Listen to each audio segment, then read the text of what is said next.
Claro, acá en la frontera la situación ha estado bien particular. Te lo decía ayer cuando estábamos en Chacayuta, con la cantidad de controles que se están realizando previo a llegar a Arica.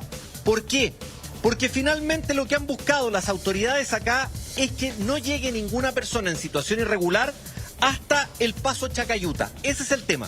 Que no se repitan las imágenes de hace aproximadamente un mes o de hace 3 años cuando se generó un colapso en el paso Chacayuta. Pues bien, ahora lo que se ha buscado es eso, que no estén llegando migrantes irregulares hasta la línea de la Concordia, hasta el paso Chacayuta. Pero se ha sumado otra cosa más, el endurecimiento por parte de Perú de las medidas migratorias.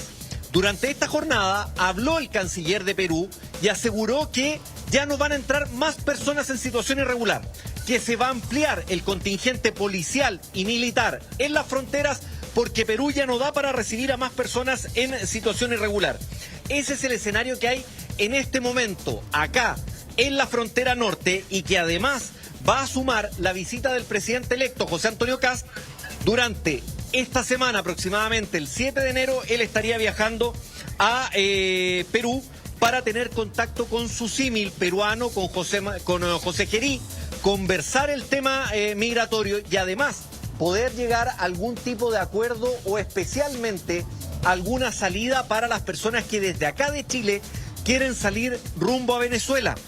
En ese sentido, José Gerí conversó durante esta jornada con José Antonio Kast, lo subió a su cuenta de Twitter y ahí conversó cuáles podían ser quizás un approach, un avance de la conversación que van a tener durante esta semana en Lima, donde se van a reunir, donde van a ver finalmente cuáles son estos puntos de interés, porque en la actualidad, Juanma, el tema migratorio se está trasladando a Iquique, es a esa zona donde se está trasladando, pero como te lo decía ayer, el tema climático durante esta época es peligrosísimo en la alta cordillera por el sector de Colchane y de Antofagasta.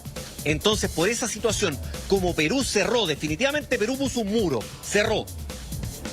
Pueden personas salir quizás de Chile, pero el problema es que a Perú no están ingresando, por eso muchos de ellos lo que están buscando es tratar de llegar a Bolivia.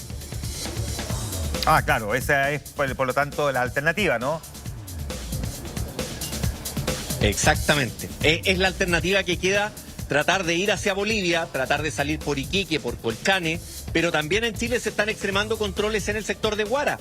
Y a eso se suma la situación climática en la alta cordillera. Mucha lluvia, viento, frío, nieve. Entonces, por eso lo que nos explicaban acá la gente es que la gran mayoría de la ola migratoria de hace 3 años se produjo por acá, por este paso. Desde Perú que estaba con muy bajas limitaciones para la salida de su país.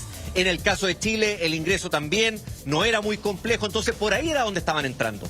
Cuando se aumentan los controles fronterizos en esta zona, comienza el traslado por Colchane. Pero el traslado por Colchane se empieza a hacer desde abril en adelante. Durante estos 3 años se hizo desde abril en adelante. Si bien había personas que pasaban durante enero, febrero o marzo, eran las menos, porque también se registraron muertes en la cordillera de personas que estuvieron pasando y se encontraron con un clima tremendamente adverso. Mira, vamos a mostrar en pantalla el tuit de la presidencia del Perú que dice: el señor presidente de la República, José Gerí Oré, sostuvo una conversación telefónica con el presidente electo de Chile, José Antonio Kast, en la que abordaron la situación en Venezuela.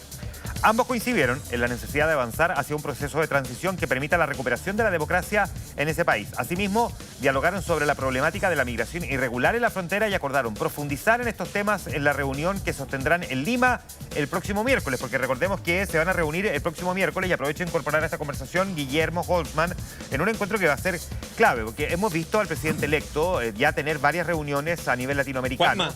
Sí, Lucho, dime. Te agrego un punto más, aprovecho de saludar también a Guillermo. Dale. Te agrego un punto más.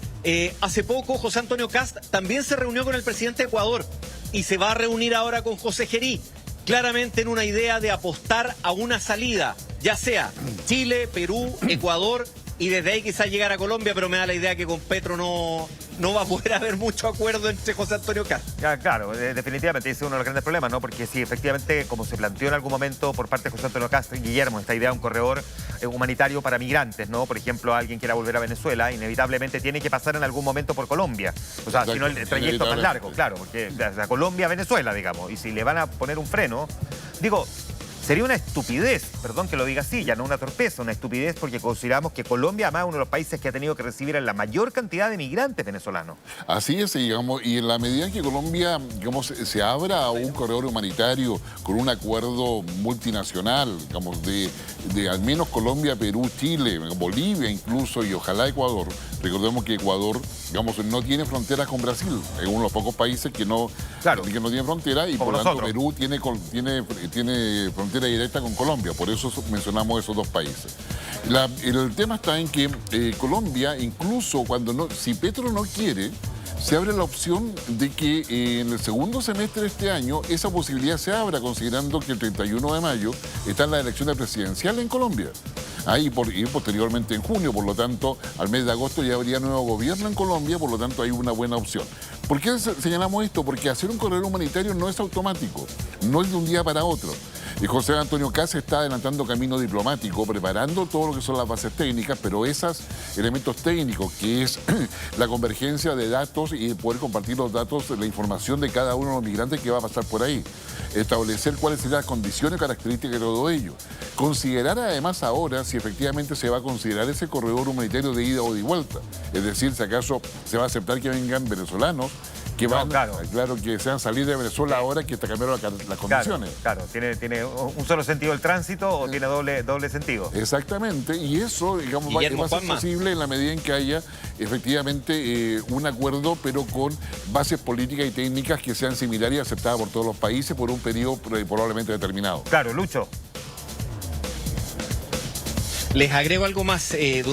Hace 2 semanas, cuando me tocó estar acá, en Arica también, conversamos con Fiscalía y nos mostraban un poco y nos graficaban de qué forma había sido toda la ruta migratoria de hace 3 años, que fue quizás la mayor ola migratoria que hubo.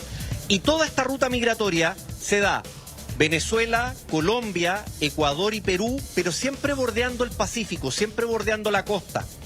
¿Cuál fue el tema? Se bordea toda la costa pacífica. Cuando llegan a Perú, pasan por el norte de Chile, directamente Tacna, Arica, y cuando se produce el cierre, acá en Arica, empieza a hacerse la ruta por Bolivia, Colchane, Iquique. La ruta que va por Bolivia, por Colchane y por Iquique, esa es una ruta que son aproximadamente 1000 kilómetros más, de vuelta mucho más larga.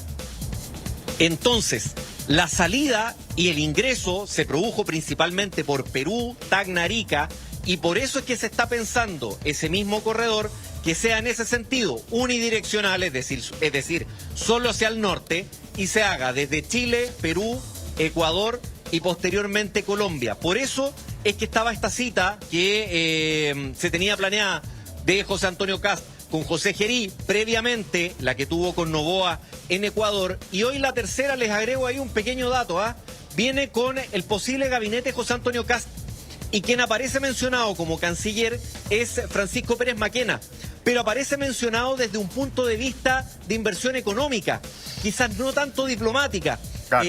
Más con el perfil de lo que fue Alfredo Moreno en el gobierno de Sebastián Piñera. Bueno, sí, pues hablemos un poquito de eso, Guillermo, porque, claro, no se ha confirmado, pero un nombre que ha estado dando vuelta, ¿no? Y hay quienes dicen puede ser un error poner todas las fichas solo en una cuestión comercial y no diplomática, cuando hoy día el mundo, el problema que tiene es más bien de características políticas y no tanto comerciales, porque en realidad las comerciales son con Estados Unidos, digamos. Claro, pero para Chile es importante porque Colombia, Ecuador, Perú y Chile conforman la Alianza del Pacífico, una asociación de países, de economías en realidad, que se conforman con Piñera 1 y que ha tenido mucho éxito en términos de poder generar, sinergias para poder exportar y generar mayor comercio sin la estructura institucional de otro tipo de asociaciones comerciales. Y eso se quiere recuperar rápidamente, porque permite un flujo muy rápido, generar, nearshoring, y generar a su vez también cadenas de suministro que sean, ocupadas por todos los países y generar una mayor eficiencia en lo que se refiere a nuestra relación con Asia particularmente y con América del Norte. Claro, es que estoy pensando que una de las subsecretarías que tiene el Ministerio de Relaciones Exteriores es la Subsecretaría de Relaciones Económicas Internacionales, que no está en Hacienda y está en la Cancillería por una razón. Por lo tanto, uno puede poner una figura bien potente en la Subsecretaría de Relaciones Económicas Internacionales y dotarla, digamos, de toda esa musculatura, pero no necesariamente que el canciller sea alguien preocupado solo de lo comercial. No, para nada, absolutamente. Y ahí coincido con lo que dice Luis en términos de que, digamos, que vaya esta, digamos, Pere Maquina acompañándolo, da una señal más bien por el lado económico-comercial más que por el lado de Cancillería. Claro, dame un segundo, Lucho, voy a hablar contigo al tiro, pero aprovecho de preguntarte al tiro, Guillermo, porque José Gerí es un presidente interino en estos momentos del Perú, ¿no? Hablemos un poquito de eso, porque el presidente digamos, electo, el presidente Kast, cuando asuma, en el fondo está conversando con alguien que no sabemos si se va a mantener en el poder, porque entiendo que hay elecciones dentro de los siguientes meses. En abril están las elecciones en Perú y efectivamente si logra llegar a acuerdo después del 11 de marzo, una vez que el presidente Kast o el presidente Kast asuma como en propiedad, en definitiva podría, digamos, ya dejar orientado varias cosas para lo que sería el próximo presidente, digamos, de Perú, que no debería tener muchas variaciones respecto a la línea estratégica que está siguiendo Perú. O sea, no debería ser un color político muy distinto y por lo tanto termine siendo un Petro peruano, digamos. Exactamente. Entonces, yo diría, y además nos interesa mantener una relación muy cercana. Primero porque Perú tiene una relación muy cercana con China. Recordemos este puerto de Chancay en Perú, un puerto que para muchos lo ven como competencia en los chilenos, pero no es tan así, pero en la medida en que haya una buena gestión estratégica de nuestro país. Nosotros necesitamos reforzar los puertos de San Antonio, Valparaíso, digamos, lo que está en Tocopilla, en fin, en el norte. Guillermo. Pero sin lugar a dudas, aquí hay una posibilidad concreta de poder adelantar trabajo, que es lo que está haciendo Kast en realidad. Luis Ugalde, vuelvo contigo. Sí, darle un pequeño datito a Guillermo sobre lo que estaba diciendo de China. Cuando vinimos hace 2 semanas, fuimos a Tacna. Y, dato curioso, pero no por eso no deja de llamarnos la atención, poco mall chino, poca tienda de mall chino. Que si tú lo comparas con la gran mayoría de las ciudades en Chile, tienes en todos lados, casi en 3 cuadras, tienes un mall chino. Y pregunté eso, y me explicaban que es porque a los chinos les cuesta mucho competir en precio con los peruanos. Por ejemplo, en el tema textil, sabemos el tema de la falsificación de las marcas, las poleras, todas esas cosas, la ropa en general en Tacna, les cuesta mucho competir textilmente con los peruanos, porque la mano de obra peruana es muy barata, el costo de los peruanos de conseguir el textil es muy barato, y esta típica situación que dicen que el algodón peruano es muy bueno. Entonces, eso hace que para los chinos la economía peruana siga siendo un desafío y les implique estar constantemente invirtiendo allá. Exactamente. Bueno, y ahí, bueno, eso es una explicación, pero lo que significa también de que el tema de relación con China es importante conciliar algún tipo de convergencia en la manera en que lo ve Perú y Chile, más allá de esa consideración pertinente. China ha crecido bastante en su penetración en el mercado chileno, tanto a nivel económico, comercial, como también su relación cultural con las universidades estatales particularmente.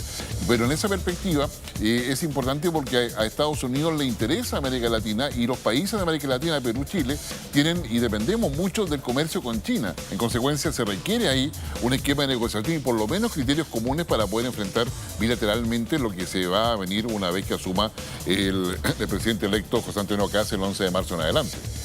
Ya, Lucho, ¿cómo ha estado la situación allá en la frontera norte en términos generales? Porque sabíamos que había un plan de contingencia, al que hablamos ayer, anunciado incluso por el ministro del Interior, Álvaro Elizalde, pero en la práctica, así en lo cotidiano, ¿cómo se ha comportado la gente? ¿Qué hemos visto ahí? ¿Sabes qué? En general nos ha costado bastante encontrar ciudadanos venezolanos o colombianos en situación irregular que quieran llegar a Chacayuta. Por lo que te decía, la cantidad de controles. El primer control está en Cuya, 100 kilómetros al sur de Arica. Ahí se está controlando a todo vehículo que pasa. Y bus que pasa y que lleva un migrante irregular, el migrante es bajado, el bus es multado y la empresa tiene la responsabilidad de devolver a esa persona a su destino de origen. Si esa persona, ese migrante irregular, tiene algún requerimiento por parte de Fiscalía, ahí mismo está la comisaría y se la entrega a Carabineros. Entonces, el filtro se está haciendo 100 kilómetros al sur de Arica, el primer filtro que ya es grande. Y después viene el segundo filtro a 10 kilómetros de el paso Chacayuta, donde también se está fiscalizando a todo vehículo que va. Entonces, aquella imagen que vimos hace un mes o hace 3 años de gente esperando en Chacayuta, ya no está. Porque lo que buscaron las autoridades fue evitar que llegaran personas hasta el paso fronterizo. Como no llegan hasta allá, la situación en Chacayuta está totalmente normal.